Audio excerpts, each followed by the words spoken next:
Okay guys, magandang umaga. Ayan, update tayo sa lagay natin pantalan ngayong umaga. Arrival ng barko Starlight Reliance. Bali ano to?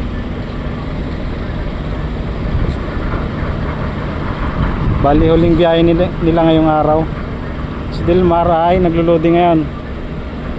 Wala nang oras-oras ito. Basta kung ano yung nandito ay ibabiyahe natin pabalik ng Katiklan. At diretso na ito sa sheltering. Preparation na ito para sa sheltering. At mayroon tayong parating na malakas na bagyo, si Bagyong Pipito. Ito din si Sabia ng Montenegro. Kailangan nating mahakot yung mga tracking dito. Napakarami ng tracking sa labas na pwedeng may stranded kapag hindi natin nahakot.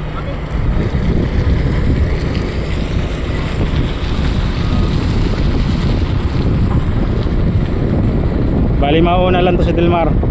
At kasunod na rin ito, pang alas 2 ng hapon si Reliance.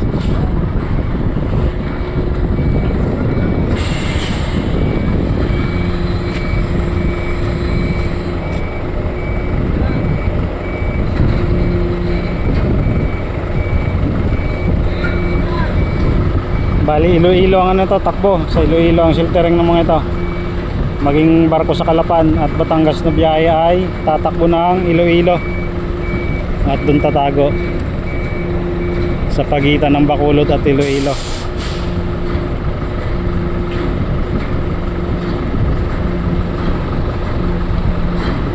Yung mga Poseidon ay ano na, nagtayo-tayo ng tumakbo sa sheltering at medyo mabagal sila.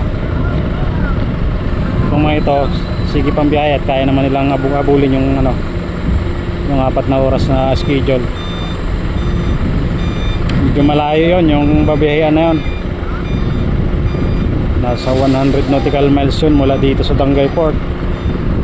Kaya dapat bukas nandun na sila, bukas ng hapon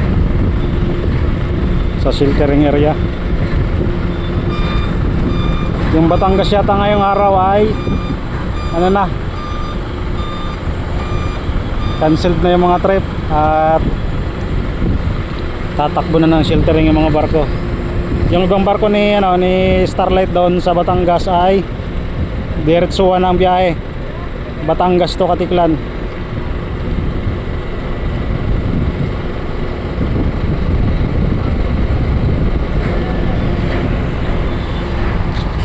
Karga nun mga tracking din.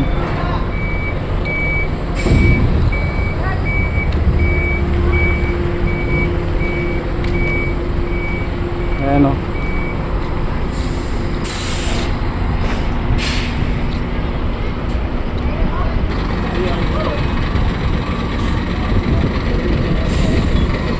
Sabay yung dalawang barkong naglo-loading ha. Stella Dilmar at saka si Reyna Sadia ng Montenegro. Ayun si Sadia. Puro tracking din ang karga niyan. Kay Starlight naman, Stella Dilmar may mga private saka may pasahero.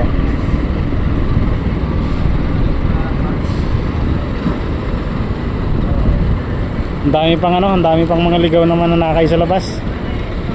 Yung iba hindi na natin ma-accommodate. Sana ma-accommodate ng Montenegro yung ibang tracking para walang stranded dito sa Dangay Port kung sakaling dumating ang bagyo bukas.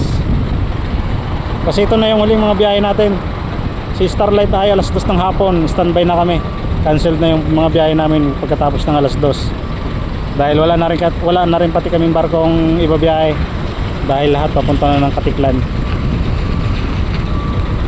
Bali ito yung maglalas trip dito, si Reliance, alas 2 ng hapon.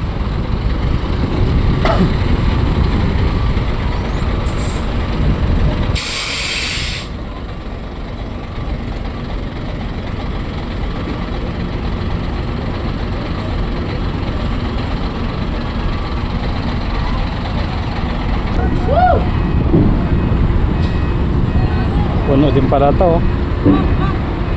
Itong mga tracking na to, stranded na to dito. Itong mga arrival na to. Bali dito na to maabutan ng bagyo sa Mindoro kasi wala na itong masasakyan sa kabila, sa Calapan. Hindi na to aabot doon. Bali dito na to tatambay sa Tangkay Port.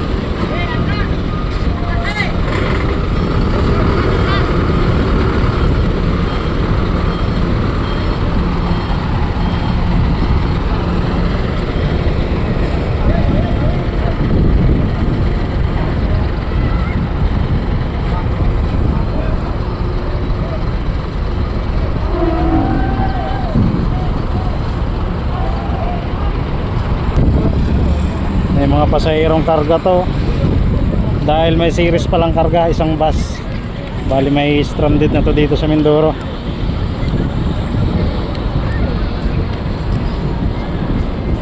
Stranded na to.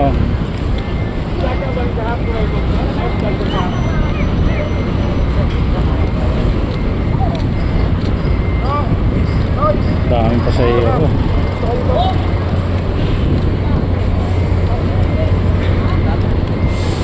Nanatili ng 3 araw to dito sa Mindoro itong mga pasahirong ito. Wala na kasing biyahe sa Calapan, Batangas. Stranded na yan dyan. May stranded na yan. Wala nang biyahe sa Batangas eh. Wala na? Wala na, Calapan, Batangas. Wala na? Ba't may signal light? Hindi, preparation na. Takbo na sa Iloilo mga barko. Ang layo ng filtering, Iloilo. O, ay kung manggagaling sa Calapan, Batangas, ilan yan? Nasa 150 nautical miles ang layo, matatakbuhin nila. Eh kung dito nga 100 nautical miles na, hanggang dun sa dulo ng Iloilo na yun.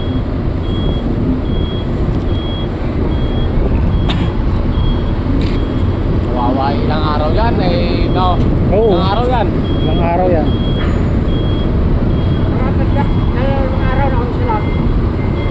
Isa.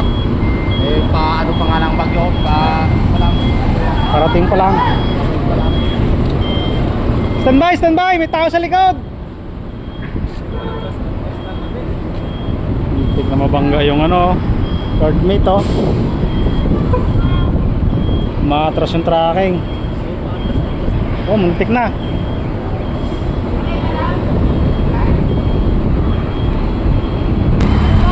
Okay guys, palabas na ng rolling cargo sa Reliance. Ito naman, luluting.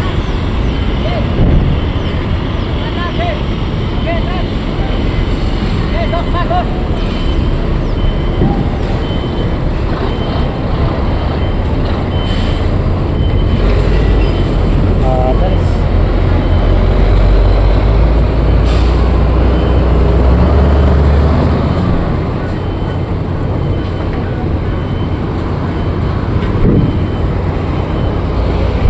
balik tayo dito at masyadong mainit.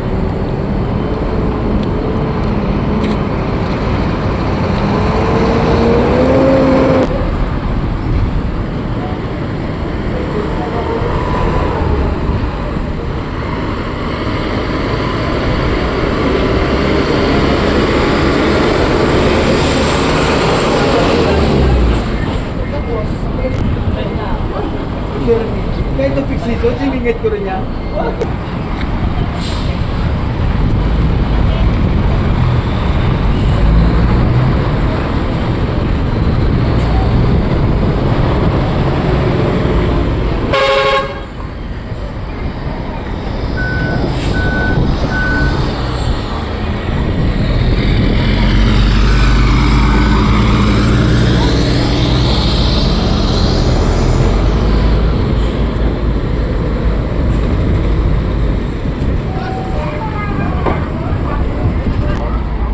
Ito na yung bus.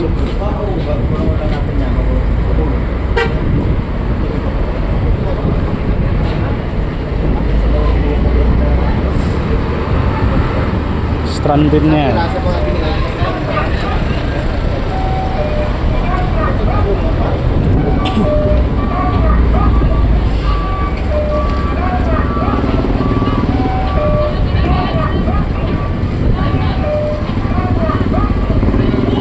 Ay, sakay natin ito mga karon.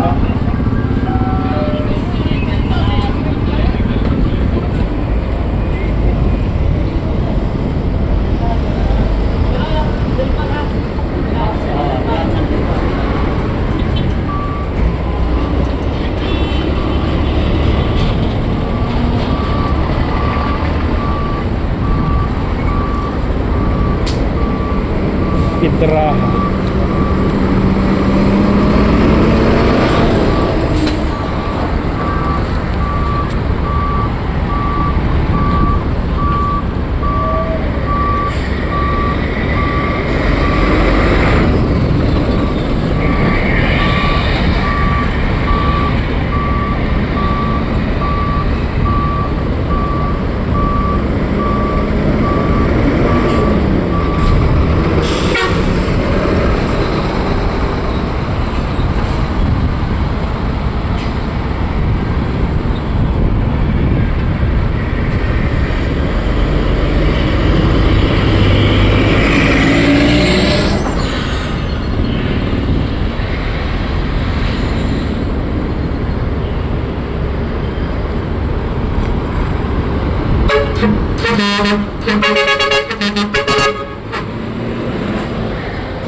Okay, finish na tayo. Finish unload. Papasok na rin tayo maya-maya ng mga panakay nito ni Reliance. At kailangan bago magalaw na ay makapull out ito at makabalik ng Katiklan. Si Kapitan, bumaba. Baka ito'y magtatanong na kung anong status ng barkong Reliance, Dilmar.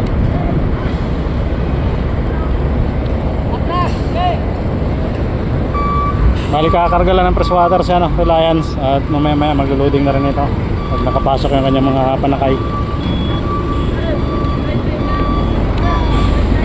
Kap! Anong oras? Ano tayo? Papasukin na rin pagtapos ito, papasukin na ng mga panakay. Kilo? Ayun guys, Malayo. napapinto tayo kay Kapitan. Ano na si Kapitay? Si Kapirera. Ano ka si Jupiter? Nandiyan pa si Jupiter. Ay si Annapolis. Tandaan na kapitna. May tandaan. Si Pacific daw na sa lubong nyo? Oo. Si Pacific? Sa lubong lang nila? Si Igel. Parang kailangan na malis daw. Patangkat. Okay guys, bali ito na lang yata, dalawa na lang.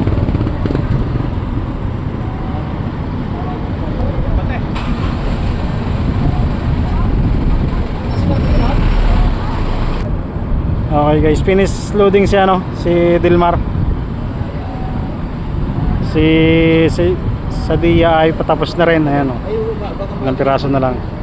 Ito na yung mga panakay ni ni Reliance.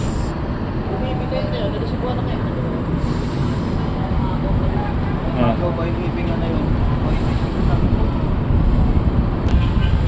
Okay guys, clear na tayo. Bababa na yung Coast Guard. Bali pa pull out na ito.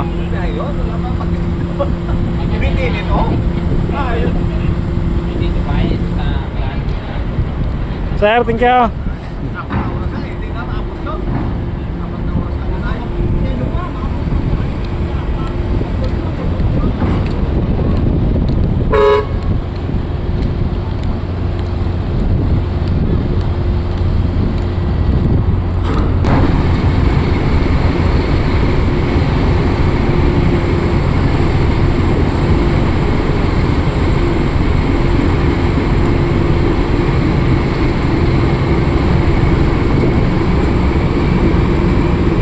Okay. Depart na guys si Dilmar. Bali mag-unload lang sa Katiklan yan, then diretso na siya pa Iloilo. Paano guys, hanggang dito na lang ulit muna tayo. Yan yung status ng Tangkay Roa Sport ngayon. Umaga. Habang wala pa yung bagyong Pipito. Sige guys, hanggang dito na lang ulit muna tayo. Hanggang sa muli, maraming salamat.